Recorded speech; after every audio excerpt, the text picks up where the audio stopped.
I feel for me, it kind of is a prime example that mental health can kind of affect absolutely anyone. You can't spot an individual and say, right, he's got mental health just by the way he looks. And I feel Yeah. that's probably the most important point. I mean, for me, it was an environment like I've never been, involved in my life. So it was new for me and for everyone. But yeah, for me, like the first 48 hours, I kid you not, I was scared because there was so many cameras. There was cameras in the toilets. Honestly, I felt like I was getting 3, 2, 1. The Reality Check podcast is inbound. Sit back, relax, and enjoy the show. Please be advised this video may contain strong language and adult themes. Hello guys, and welcome back to the Reality Check podcast. Now today we've got another very special guest with us from the reality TV world, from the latest and I think last season of Big Brother. He actually came second place. It's Mr. Akeem Griffiths. Akeem, how are you doing? I'm good, thanks. Not too bad. How are you? Yeah, very good, very good. Thank you. Thanks for coming on the show. You're welcome. You're welcome. So yeah, I mean, like I said there, you're well known for being on Big Brother, but before we get into that, we'll have a chat about that in a minute. But I would guess it's quite a similar experience to the kind of one we're in now. Lockdown, how are you finding it? Honestly, it's like deja vu. It's like entering the Big Brother house. I cannot believe how similar it is. Crazy, isn't it? Only this time we have access to our phones, so it's slightly a bit more, accessible to socialize with other people. But very similar, very similar. I bet. Perfect. So let's talk about Big Brother, because obviously you were on Big Brother in 2018. Yep. First of all, did you apply? What made you apply? So I've never applied for reality television in my entire life. The only reason why I applied for it because I think I was on my laptop when I was working away and I was being made redundant. And on Google, an article popped up to apply for Big Brother, and I thought, why not? It was the worst application video ever. It was terrible. Never expected to even get through to the next stage, but one thing led to another, and then I was on the show. Perfect. So, like you touched on it there, the interview process. What was it kind of like? Honestly, it was totally the opposite to how I imagined it. It was the most unusual process ever. Like, if I can just talk you through it briefly, 25,000 people entered. Wow. If you're through to the next stage, then you go to London then, and you kind of do scenarios with 20, 25 people in one room, like it in Big Brother. Yeah. So it's like rate. It was so crazy. It was like rate people 1 to 20 on looks, personality, Wow. first impression. So it was kind of all surreal and under extreme pressure. But what happened then was you had to open a door, and if it unlocked, you're through to the next round. And if you're not, then you go home. Really? Yeah, it was crazy. So I got through. Didn't have a call back in for 8 weeks, so they keep you on your toes. Got down to the final, a couple of people, and then we saw the psychiatrist and people like that. And then next thing you know, I got picked up, and I went on lockdown before Big Brother. Then they have to test you mentally as well as physically. So Okay. How was that? it was weird because I was with one of the chaperones, lovely guy, really nice guy, but we were locked in the cottage for 8 days. Wow. No access to my phone. We're having Sainsbury's home deliveries. We weren't allowed to leave the house. So they have to test you mentally, and then next thing you know, then we had a limousine to the Big Brother house. Wow, that's crazy. All right then, and then obviously in Big Brother, one of the big things is the launch night. How was that for you? Honestly, it felt like a dream. It's one of them nights you'll never forget. It's it honestly feels like you're in a dream. Like your head is spinning 180 miles per hour. Yeah. You don't even know your name. You don't even know what day it is. But then when you open that door, then and everyone's screaming your name, it's like shit has just got real. Excuse my language. Yeah, I bet. It was an amazing night, one I'll never forget for the rest of my life, and I'll do it all over again if I had the chance to do it. Would you? Okay. So then, like I said, very few people have actually got the chance to experience being in Big Brother. Like it's obviously a national show. A lot of people, it's been around for a while now. A lot of people have seen it, but not that many people have actually been in it. So how did you actually find the whole experience generally? I mean, I know there's a lot of, you're locked in a house. Like it's such a weird concept, like we're in now. But I mean, how did you find it when you were in the actual house? I mean, for me, it was an environment like I've never been, involved in my life. So it was new for me and for everyone. But yeah, for me, like the first 48 hours, I kid you not, I was scared because there was so many cameras. There was cameras in the toilets. Honestly, I felt like I was getting spied on. But then after 2 days in, you completely forget about the cameras. They almost become natural to you. So Yeah, you kind of start getting used to it then. But I mean, there were times when I struggled, but for me, it's all about keeping yourself occupied. And the moment you don't keep yourself occupied, that's when you start to overthink. But you don't even realize that you're being watched. Honestly, after 2 days, it just feels like you're in a dream. Honestly. definitely. Okay, I mean, so when you're in there, I know you do the challenges, which I think you're renowned. I watched an interview with you did it with Emma Willis. You were very you said you were very competitive. However, you didn't do very well in the challenges, did you? Oh, I was fucking awful. I was awful. I mean, excuse my language again, but I was terrible. Like honestly, I'm a very competitive person, but I also am terrible. Yeah. So I didn't. I think I won one or two challenges. I was Okay. up for it every week, so that speaks for itself. Like, but yeah, I'll always give 100%, but I just don't get the result that I want.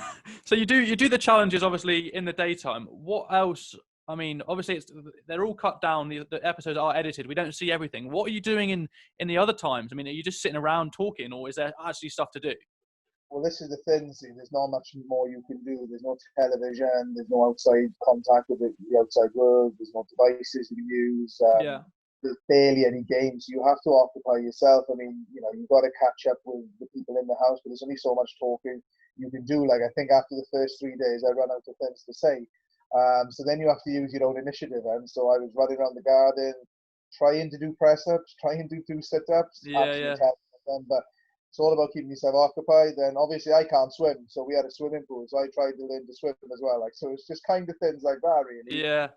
Try and keep yourself as proactive as possible. But yeah, I mean, there was a lot of people in that house who struggled. Like, but fortunately enough, with me being such a chatterbox, Yeah. I was able to keep myself occupied. Perfect. And I mean, obviously, like you said there, some of the people struggle. Do you feel like, because you've had a background of kind of public speaking and stuff, so do you feel like that helped you, like your personality helped you in the show? Yeah, absolutely. I mean, growing up, I was quite a shy person. But then I started doing like speaking, charity events. I was a training consultant, so I was always used to delivering various projects to the wider audience. So I feel honestly, the job and background I've come from really helped me in that house. I think if I didn't have that experience, then I probably would have struggled. But honestly, it was such a good experience for me. Having that going into that house, it really benefited me. Perfect. And like I touched on at the beginning, you came second in the show. I mean, were you proud you came second and happy, or were you, like you said, you're competitive? Were you gutted you didn't win?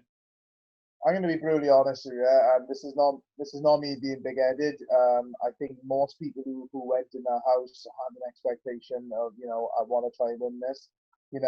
Did I think I would win? I thought I'd have a good chance because I went with that mindset that I'm going to give 110%. Yeah. That's not me being big-headed. That's me wanting to win. But never in a million years did I expect to become runner-up. Yes, I was a bit gutted being so close yet so far, but overall, honestly, to become a runner-up on one of the biggest reality television shows in the last 20 years was Yeah. phenomenal. And I felt like I won anyway. And so if you're going to lose to someone, it'd have to be Cameron. He's a phenomenal youngster. So yeah, I was gutted, but happy at the same time. Perfect. Okay. And also, like you mentioned earlier, you got nominated quite a few times. I rewatched a couple of the episodes the other day, and there was a lot of kind of talk going around that you were playing a game, that you were like being too nice to people, essentially, which led to you being nominated, 6 times for the public vote, which you survived all of them. How would you react to people saying that you were playing a game and you weren't being yourself? I think obviously people who are in the house, because it's a competition, they want people out. Like, and the first couple of weeks, I was doing okay in the challenges. It was just after week 2, like I was doing really bad then. So I can see why a lot of people in the house wanted me out, and why people, thought I was playing a game because I was such a nice person. But people who knew me on the outside knew that's who I am. What you see Yeah. is what you get. And I feel that, spoke for itself because the public saved me all the time. And if I was really that person, who was just being false and wasn't being myself, I feel I would have been evicted like straight away. But I feel like the housemates didn't know who I was compared to people on the outside. And I feel like if they've watched Fat Big Brother, which I know they have, they realised that they did get my character wrong. Yeah, definitely. And like you said, the fact that the public saved you so many times is clearly a sign to you that they saw that you were being like genuine and yourself. So surely that was that kind of reassuring thing to you that people were seeing you for who you are. Yeah, because obviously when I was go up for eviction every week, I was thinking to myself, you start to play on your own mind. You're like, am I actually doing something wrong here? Like, Yeah. how am I pissing off these people? But then you realise then it's a game, and you got to keep thinking that it's a game. So when people put you up for eviction, don't necessarily hate you. They want to try and win. But Definitely. of course, it was reassuring. It was like I felt like Rocky Balboa, like surviving every round. Yeah. Every week I was surviving eviction. I was like, I got a chance here. So very reassuring, very rewarding. I was happy, Definitely. Okay. So then, like you said, you came second. You came out of the house. What was it like immediately after you left? So the kind of week after you left, what was your life like? Absolutely crazy. Like, obviously Wales is a small country anyway. Like, we have a population of like 3 million. It's crazy. Like, my area was actually covered in posters. Yeah. Everything about me, you name it. Like, it was crazy. Like, interviews, constantly. It was absolutely surreal. Like, it felt like a fairy tale. It was absolutely. I can't explain it. Like, and even now when I visit home, like, I'm still getting that reception as well. And it's just really nice, But honestly, it was a weird whirlwind of a week. Like, it was crazy. I bet. And then like I mentioned to you beforehand, we'll have a little chat about this because I then read an article that from the Wales Online, I think, and basically it said that the headline was that you were too nervous to leave the house after the show. I mean, how did the show and being in that environment kind of affect you mentally and your mental health? Basically, like, I've never suffered from mental health in my entire life. At least I thought I didn't. I feel for me, it's a prime example that mental health can kind of affect absolutely anyone. You can't spot an individual and say, right, he's got mental health just by the way he looks. And I feel that's probably the most important point. Most people who you don't expect to suffer from mental health actually do. I feel like for me, and again, this is no disrespect to the production company because they were fantastic. I think what people who are looking to go on television, although you get, the hype of going on there's always the afterlife as well. And people need to know the full journey. So yeah, I mean, for me, like, it was kind of, because I wasn't used to that sort of environment, my head was doing 180 miles per hour, and I just physically got drained to a point. And then I don't know. Then just one day, then I just did not want to leave the house, and it went on for about 3 or 4 weeks. Really? I just didn't want to leave the house, and it was just I did not want to face anyone, and don't know where this come from. And then I have to have conversations then with Gareth, then who's part of the Big Brother production. He kind of helped me and guided me. But honestly, like, I was suffering really bad. Like, for that month, I didn't want to leave the house or nothing. I didn't want to speak to anyone. It was just an awful time. Yeah, and then do you think that I know you mentioned the production team then. Do you think that the kind of aftercare, obviously there's a lot of stuff in the media currently with kind of like Love Island as well, with like the aftercare, the contestants getting to leave the show. Do you think that could potentially have been improved and maybe a bit more detailed, or do you think it was just something that maybe couldn't have been prevented? I think, obviously, like, speaking to the person I spoke, Gareth, he was absolutely phenomenal. But I think the aftercare team, brilliant before any television program, during the program, but I think after it, I think they kind of need to come up with a plan to last longer. Like, there's going to be periods like 2 to 3 to 4 to 5 to 6 months down the line, not just 2 to 3 weeks. Definitely. But do I think they did a bad job? No. I just think what needs to happen, and this is for all television production companies or anyone who's looking to go on television, I think help needs to be there 6 months later, 9 months later, because that's when people start to really, feel it as well. So I feel like support was there, but not for long enough. Not for long enough. Yeah, that's a very valid point. It's a very good point. Okay, then. So moving slightly away from Big Brother, what kind of other stuff are you into? I mean, judging by the stuff you've got behind you, I would assume football, and that is fine with me because we can definitely talk about football. So who's your club? Is it? I mean, from the scarf, is it Newcastle or Liverpool? So basically, it's Liverpool. So growing up, I wanted to support Man United. My dad quickly put his foot down and he said, "You can support Man United, but you're gonna get kicked out of the house." So I had to make a decision. And am I going to be homeless with a Man United top? So yeah, I went for Liverpool, and have been since.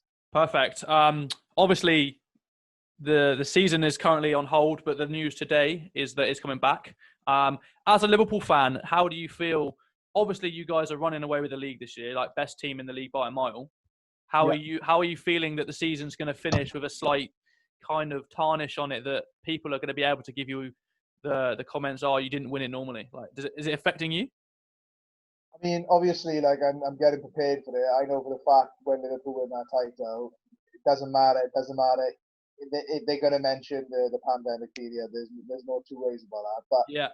what I am glad is that we are resuming it, and I think, quite frankly, because we're so far in front, we would have to lose, I think, 90% of our games to throw away this title. So I feel like we're going to get commons either way. That's just how football works. Yeah. I feel like with them resuming the league, I think that's going to serve Liverpool better for when they lift that title. Yeah, definitely. I mean, there's no denying, like you said there. Barring some sort of disaster, you're going to win the league this year. I mean, from what you can previously remember, is this the best Liverpool team you've seen since you've been supporting them? Ever. I feel I don't think there is another team, but the only team that really remember this, and it was only a one-off game, was when it was in Istanbul in 2005. Yeah. Obviously, the season in the Premier League wasn't great, the greatest, but the Champions League final and the players we had was absolutely incredible. And it kind of, for that game, kind of the fighting spirit, etc., and what we went through in that game against AC Milan, I feel like there's a lot of similarities to this team today. But I think, obviously, with Ian Rush and everyone back in the day, I think this is probably the strongest team we've probably ever had. I just think from back to front, your team now is so well structured. And I think with Klopp in charge as well, he's such a passionate manager who knows his stuff. Like, what he did with Dortmund was insane, and now he's doing it with Liverpool. Like, you just got the setup. I mean, do you think you're going to be up there? I mean, as long as providing you keep the same players, do you think you're going to be up there for the next few years, or? Yeah, I think Klopp isn't going to leave for the next 10 years. I really don't. I think Klopp is going to be there for a long run. I think it just seems like he should have been there a long time ago. Like he almost, don't get me wrong, he's had to prove himself. There was probably some times when people wanted him out, very rare though, but I feel he's kind of structured a team that's only going to get better and better and better and better. I can't see that. Honestly, I think over the next 10 years, I think Liverpool can win this title at least another 3 times. Yeah. Perfect. Okay. Moving slightly away from football. I mean, we're in lockdown at the moment. There's not much to do. Have you been watching much TV, much Netflix? What are you binging on? Well, I don't really watch television that much, honestly. I like to keep myself occupied other than television, but I have been watching Netflix with a partner, and the only one series we've been absolutely hooked on, is White Lines. I mean, honestly, okay, yeah, that's brand new, isn't it? God. Is it good? Yeah, I mean, absolutely incredible. For anyone who needs a binge, a new series, Netflix is absolutely incredible for White Lines. It's only on for 10 hours, 10 episodes. Promise it was the best ever series I've watched. And I had good news this week because apparently they're going to do another series, so I'm thrilled with that.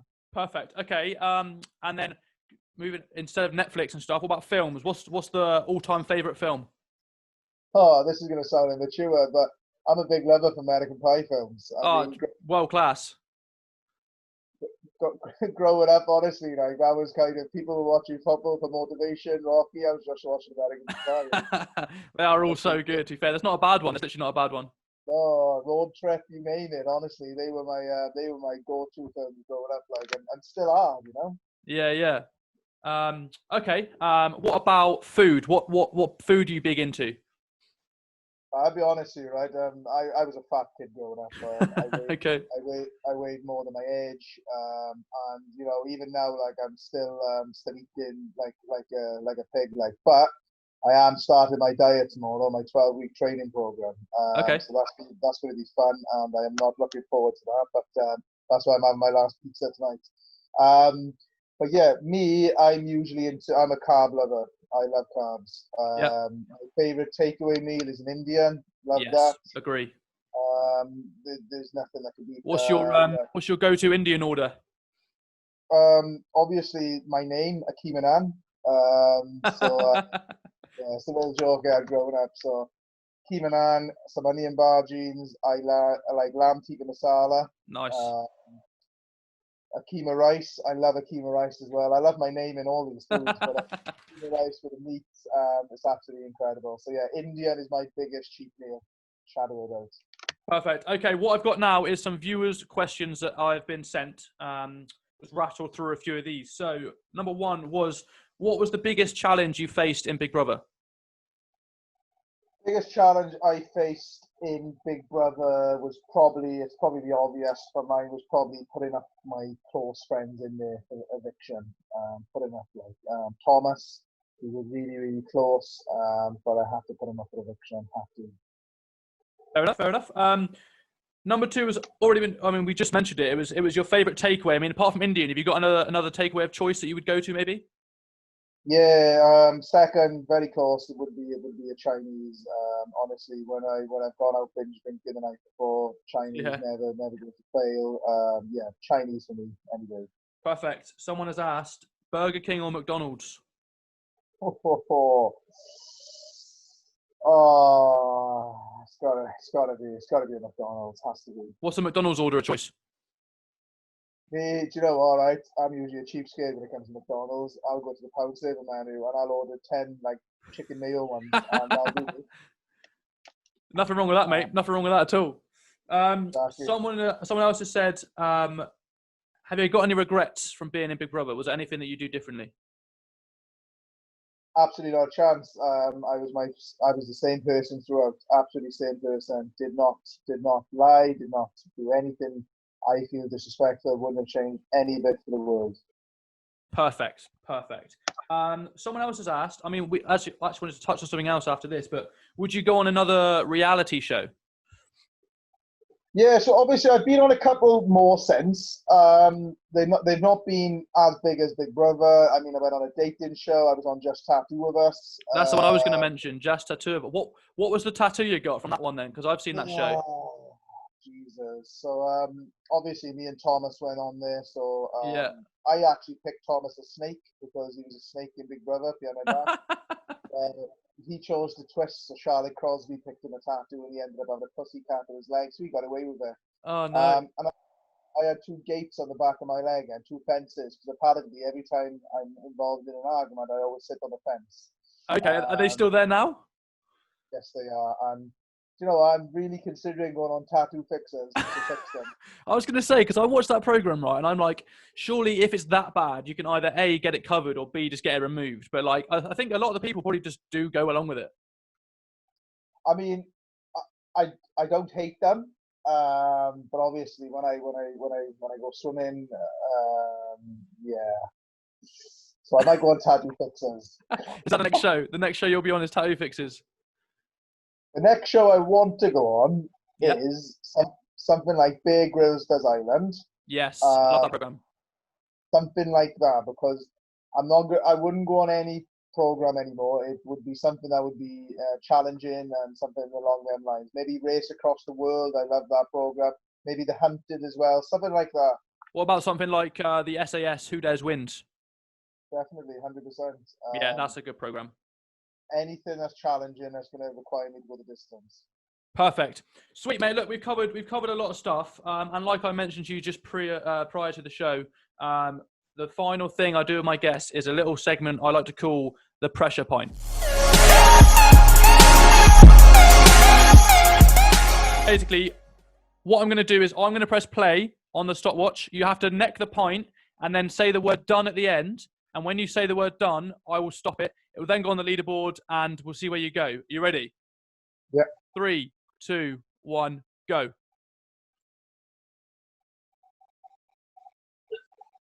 Done. It's 5.56 seconds. Now I'm going to have to confirm. Wait, hold there. I'm going to have to check what Nathan's time was. I will tell you right now, it's very close. It's actually very close. He got 5.34. Oh my God! Running up again. He's just done. He's beaten you by like 0.2 of a second. No. Nightmare. just like on Big Brother. Unfortunately, you haven't won this challenge. Listen, Akeem, it's been an absolute pleasure, mate. Thank you so much for coming on the show. Obviously, guys, if you like the video, please leave a thumbs up. Subscribe to the channel if you are new. But I will see you guys all next time.